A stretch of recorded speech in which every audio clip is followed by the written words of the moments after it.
কিছু না বলা কথা যখন গভীর রাতের ঘুম ভাঙিয়ে দেয়, কিছু ব্যর্থ অতীত তখন বুকের ব্যথাটাকে ভীষণভাবে বাড়িয়ে দেয়। নিঃশব্দ অন্ধকার চেপে ধরে হৃৎপিণ্ডটাকে।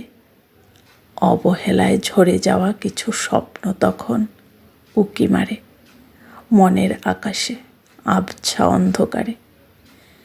বিদ্রূপের গাঢ় রং মাখানো অট্টহাসিতে ফেটে পড়ে আধার কালো নিস্তব্ধতা। অসহ্য যন্ত্রণাময় নিঃসঙ্গতা তার সঙ্গী খুঁজে পায়, আর আমি পাই এক অব্যক্ত যন্ত্রণা, যার ভার শুধু আমাকেই বইতে হয়।